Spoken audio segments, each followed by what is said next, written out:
قرآن و حدیث اور سیرت نبوی کی حفاظت، قرآن و حدیث اور سیرت نبوی کی حفاظت، قرآن کریم کی حفاظت، نبی کی ختم نبوت کے صدقے، احادیث مصطفیٰ کی حفاظت، وہ حدیث قولی ہو تب، فعلی ہو تب، تقریری ہو تب، سب کا تحفظ ختم نبوت کے تحفظ سے مربوط ہے۔ نبی کی سیرت کا تحفظ، نبی کے کردار کا تحفظ ختم نبوت کے تحفظ سے بندھا ہوا ہے، اور ان تینوں کا تحفظ ضروری ہے، اور ان کے تحفظ کا سبب ختم نبوت کا تحفظ ہے، اس لیے ختم نبوت کا تحفظ ضروری ہے۔ کتابیں پہلے مرسلین پہ بھی اتری، اقوال و افعال ان کے بھی تھے، مگر کسی نبی اور رسول پر اترنے والی وحی محفوظ نہیں، کسی نبی کے اقوال محفوظ نہیں، کسی نبی کی سیرت و کردار محفوظ نہیں۔ یہ سب چیزیں کیسے محفوظ ہو؟ کم و بیش سوالات انبیاء آئے،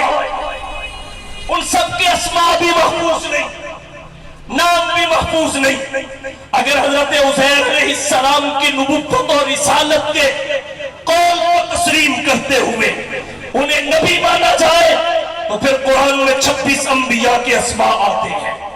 اور اگر دوسرے قول کے مطابق انہیں نبی نہ مانا جائے پھر 25 کے نام آتے ہیں۔ 2 درجن کے لگ بھگ انبیاء کے اسماء قرآن کریم میں آئے، تو اس ساری کائنات کے لوگ انہی 25 یا 26 اسماء اور انبیاء کو جانتے ہیں۔ اس کے علاوہ مطلقاً انبیاء پہ ایمان لایا جاتا ہے، اجمالاً ایمان لایا جاتا ہے، دیگر کے اسماء کا بھی علم نہیں ہے،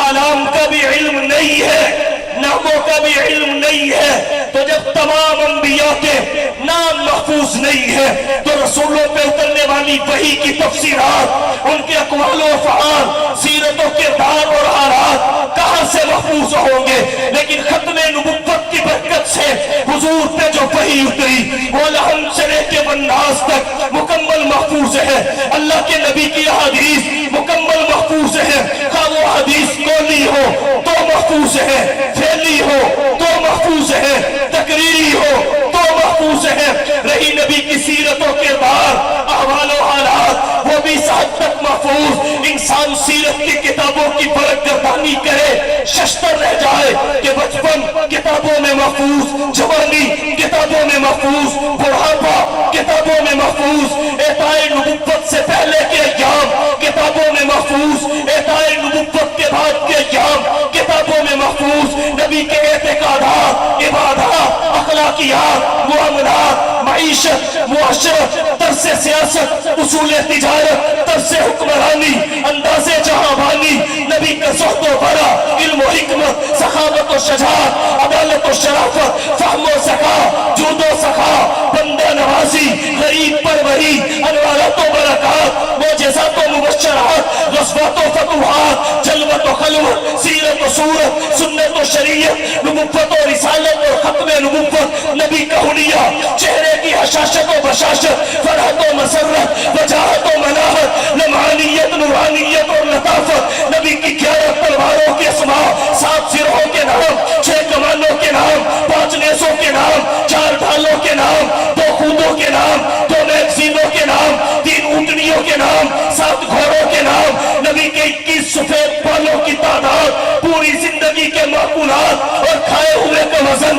4 من 20 سے کتابوں میں محفوظ۔ الغز دھرتی کائنات پر واحد ہستی حضور سرور کونین، ساقی کوثر، شافی محشر، ہادی رحمت، آمینہ کے لال، محبوب رب ذوالجلال، صاحب الحسن والکمال، جناب محمد مصطفیٰ، احمد مجتبیٰ، حبیب کبریاء، فخر الانبیاء، سید الورا، شمس الضحیٰ، بدر الدجیٰ، رہبر